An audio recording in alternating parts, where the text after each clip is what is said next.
The Bhagavad Gita is a religious text whose content rings no bells in our Western memory systems, but there is one event which certainly would have rung a bell for the later Freud, who wrote about the power of the death instinct over man's life. This is the event of black time, which, according to the text, is a tremendous monstrous divinity with many mouths with great tusks in these mouths. Arjuna sees both armies flying into these mouths and smashing like grapes, and the blood pouring down from the maws like spilled wine. I am Kala. I am black time, who am here for the end of the world and am licking up mankind. Page 87. That the end of time will be caused by war is, of course, a general position of many mythologies, including perhaps the oracles of ancient Greece. We moderns, more than at any time in history, have looked into the jaws of Black Night during our world wars, and have miraculously lived to tell the tale, but with the advent of the new men, who were responsible not just for these wars but for the creation of terrible weapons of mass destruction, we dare not breathe a sigh of relief. Our hope for the future resides in the Enlightenment philosophy of Kant, who postulated the existence of a hidden plan that is guiding the journey of mankind to a better place, a cosmopolitan kingdom of ends. It was, of course, another ex-citizen of Königsberg, Hannah Arendt, who alerted us to the origins of totalitarianism and the new men who yearn for the power to destroy any hope for a better future. Indeed, at a critical point during the Second World War, whilst Black Night was roaming the world and weapons of mass destruction were being tested, one of these men, Robert Oppenheimer, turned to the Bhagavad Gita for the words to describe what was happening. I am become death, the destroyer of worlds. Campbell, in a chapter entitled World Soul, claims, when we look at the contemporary Western conception of the individual, of the self, it is predicated around the psychology of Sigmund Freud, Joseph Adler, and Carl Jung. Page 88. This remark is the manifestation of a prejudice in favor of psychology at the expense of its mother philosophy. Both parties had relatively recently separated in 1870 and gone their separate ways. This prejudice in favor of the fathers of psychology who, as a matter of fact, also fundamentally disagreed with each other, was, of course, a phenomenon of modernism, which Stanley Cavell claimed arose because we can no longer see the connection between what we are doing and the historical conditions for what we are doing. Freud, one of the three fathers of psychology, indeed, produced a philosophical psychology that manifested the wisdom of Socrates, Plato, Aristotle, Spinoza, and Kant, but did so in circumstances in which his work soon became obscured by the new science of positivism that committed itself intensely to the elimination of all metaphysics, whether it be in the domain of nature or morals. The agenda of these new men was to ignore the history of thought in many regions of our knowledge, in favor of a methodology of observation, measurement, and the manipulation of variables in experimental contexts. Oracles and proclamations to know thyself became historical relics. Whether the aim of these new scientists was to neutralize the influence of spirit seers and Eastern yogis is not clear, but the effect on philosophy was considerable, calling into question much of the work of Aristotle, Kant, and their followers throughout the ages. Other factors also contributed to the severing of the thread of knowledge stretching from the ancient Greeks to modern times. The Latin translations of Greek texts took a considerable amount of time, and when this did occur, there were problems with the meaning of a number of particular key terms such as phronesis, arete, archi, sush, aletheia, eudaimonia, etc. Many generations of scholars have occupied themselves with these problematic translations, but most of the problems have now, after hundreds of years, been solved. The history of psychology, we know, initially centered upon both a modernist view of science and a modernist view of consciousness, both of which very quickly revealed their limitations. The response to these limitations were unfortunately led by theoretical scientists who attempted to rescue the subject from the ensuing chaos by insisting that focus should shift to what in fact can be observed in psychological investigations, namely behavior. This, of course, opened a door for the argument, characteristic of our technological age, that there is no observable difference between human and machine intelligence. Wittgenstein helped to temper this debate by claiming that what observation is may reside in the eye of the beholder, because it involves seeing something as something. seeing a contraction of the face as a wince, or a pattern of movement as a manifestation of grief, appears, for example, to go beyond the information given on a behaviorist account that involved reducing the world to a manifold of stimuli and responses. Behavioral movements per se are amenable to a number of competing descriptions, depending upon the origins of these movements, the physiological symptoms manifested, and the circumstances of the behavior, but it is interesting to note that there is even a reluctance to speak of the behavior of a machine, because of the connection of this term to a physiological base which the machine does not possess. This debate obviously is related to consciousness and its necessary ties to a particular physiological base, and an energy regulation principle that is regulating life functions. A certain kind of chemistry is associated with life functions, which a machine clearly does not possess. The new men of science used a skeptical methodology to undermine everything metaphysical in the domains of both nature and morality. Stanley Cavell, in his work, The Claim of Reason, illustrates the operation of this skepticism in a recital. Request for basis. How, for example, do we know another person is angry? Basis. From his behavior. The way he acts. Ground for doubt. But mightn't he do these things, act that way, and not be angry? And how do you know but that he is feeling something entirely different, or nothing at all? Conclusion. I don't know. Moral. I never can know. Behavior is not identical with feelings and thoughts themselves. This recital takes us back once again to the initial attempts of the structuralists, Wundt, who attempted to order our sensations and feelings into some kind of psychological system. For Kant, their project would have been misguided, but Kant would have found the attempt to order behavior into some kind of psychological system equally frivolous, since behavior is controlled by the will, and the will is both linked to the instincts, sensibility, understanding, and reason. What these two schools of psychology provide us with are at best accounts of how our sensory-motor system works at a relatively low level of psychic functioning. Behaviorism emerged against the background of the theorizing of the three fathers of psychology, Campbell points to. It was therefore natural for Freud to become a target of the different schools of psychology: structuralism, functionalism, behaviorism.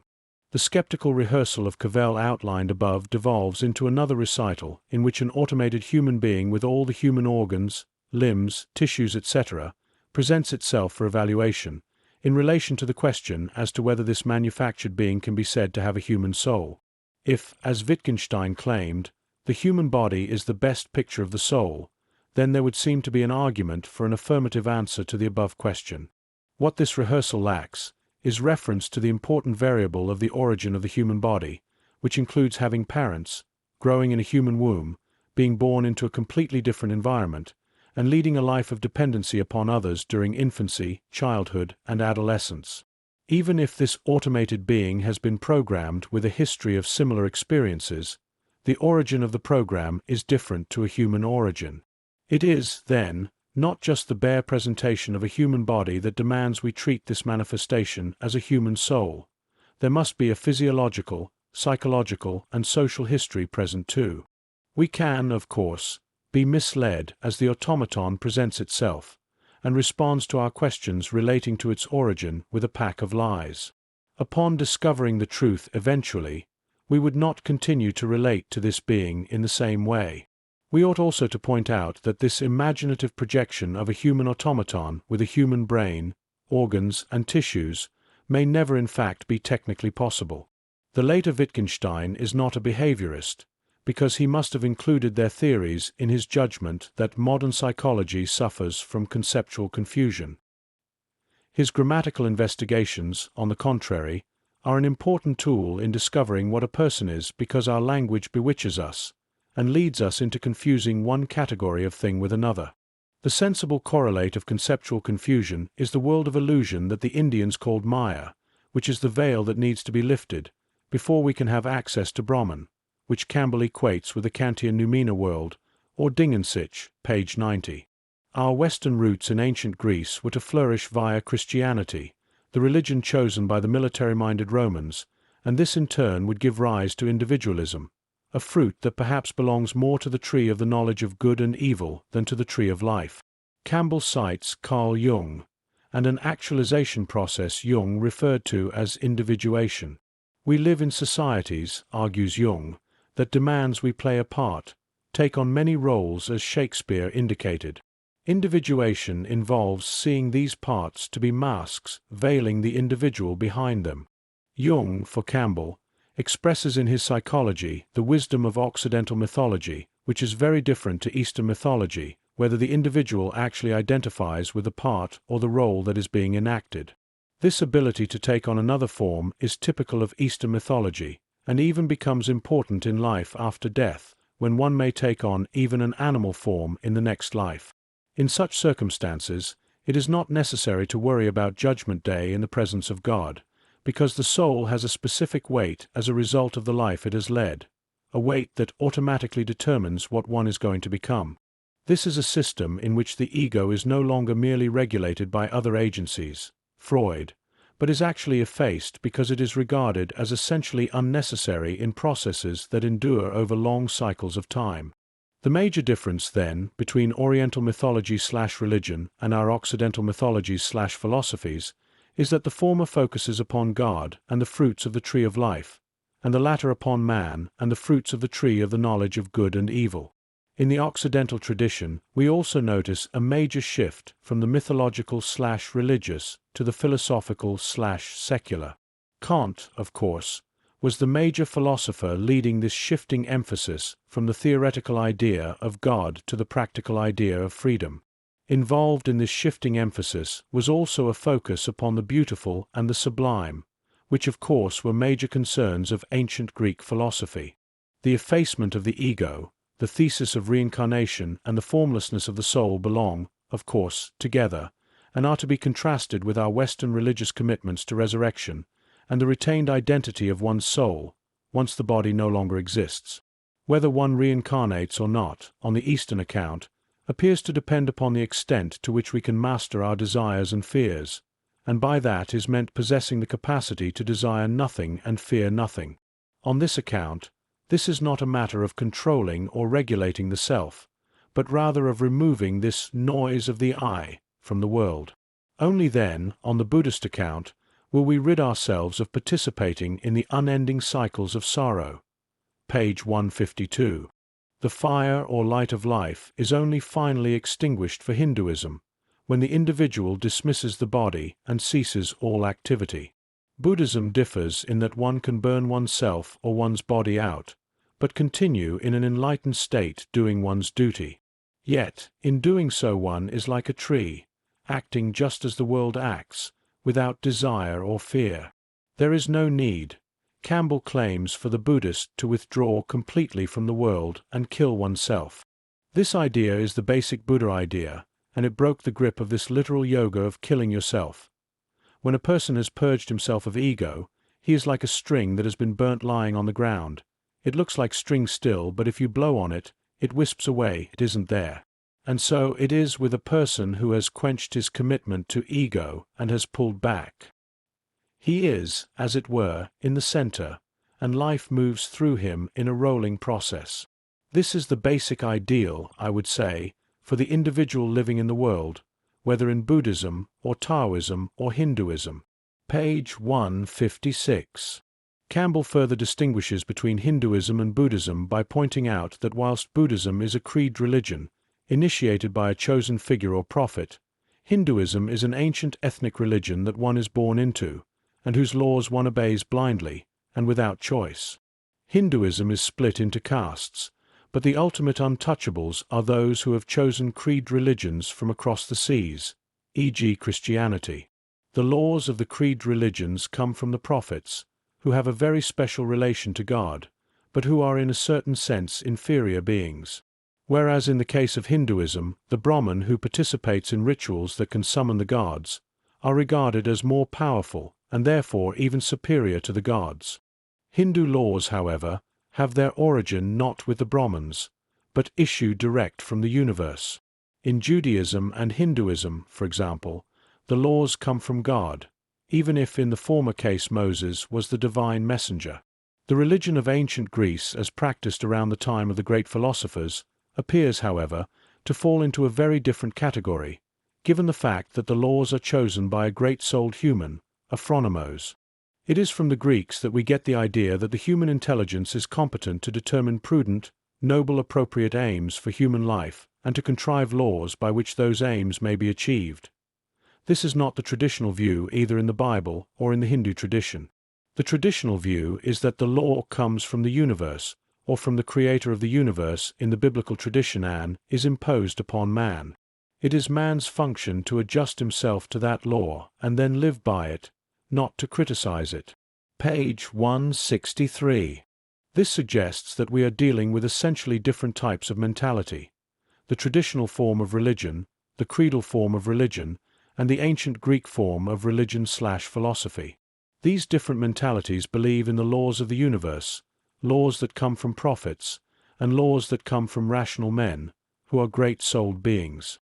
It is these great-souled beings that, in accordance with the Greek cultural value framework archi, arete, dike, episteme eros, eudaimonia, best understands that knowledge and reason are the most reliable guides for that form of sush we call human, and whose essence-specifying definition is rational animal capable of discourse. We are, according to Aristotle, capable of being both the best of the animals and the worst of the animals, but we also possess a rational faculty, noos, that enables us to relate to the gods and the realm of the sacred. Reincarnation is not an important theme for the phronimos or Greek lawmaker. It plays little or no part in the laws of the city, although respect for the chosen gods of the polis is also important for its stability. Criticism of the gods is not permitted, although it would seem that poets like Homer were given a poetic license which allowed them to portray the gods anthropomorphically. Divine law, on the other hand, cannot be criticized, and in traditional religions is much more important than the laws instituted by man. Solon's laws, for example, could be subjected to scrutiny and criticism by his peers. This criticism was offered with varying degrees of severity, the very worst criticism being that a law was unjust. This, according to St. Augustine, implied that unjust laws were not laws at all. In our Western Christian religion, we have a complex religious system composed of a respect for the traditional laws and commandments found in the Old Testament, which form the foundation for the Christian law/commandment to love thy neighbor. This commandment would appear to be more universal in scope than the OT commandment not to covet my neighbor's wife and goods. Christianity, however, is anti-caste and anti-privilege, and favors the poor over the rich, insofar as entering the kingdom of heaven is concerned, presumably because a rich man's ego is driven by selfish desires and paranoid fears that corrupt his soul. Obeying the laws of the universe unreservedly, as happens in the Hindu religion, involves silencing the noise of the I in favor of the stillness of spirit sought after by the yogi. The Christian system, on the contrary, is equally critical of selfish desires and paranoid fears, but suggests that the individual take responsibility for their thoughts, actions, and life, on pain of censure from the community they live in, which includes their families. We can see clearly the differences between these two systems in the practices of arranged marriages, and the fate of the widow who must cast herself on her dead husband's funeral pyre. These, for us Western rational animals capable of discourse, would be irrational acts. The Hindu system also has its duties connected with the role of the family head, for example. When those duties are deemed to have been fulfilled, the father is called upon to abandon all worldly things and seek a guru in a forest to teach him the discipline of yoga. In extreme cases, the Brahmin or guru can urge their pupil to bury themselves in the ground with just their nose above ground for several months. This is part of the process of abandoning of the body. You must shatter the life in yourself so that there is nothing there. Page 176. This theme that life is somehow something illusory is a part of Buddhism, the religion of enlightenment.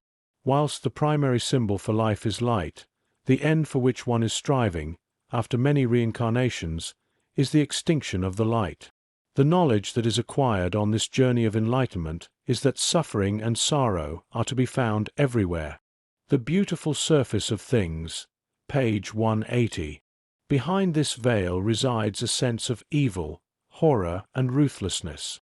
The Buddha withdraws from this spectacle when he sits under the Bodhi tree, preparing to teach the ways leading to Buddhism. The favored image is that of the ferryboat that takes you from a wind-swept shore to a windless shore, where nothing is in flux. There is no need of a Buddhist church, because life is their church, and there is no need of any texts. This is a religion in which enlightenment can also occur via an athletic form of meditation in action. One can, for example, be a samurai dedicated to killing one's enemies without fear of breaking any divine laws or commandments.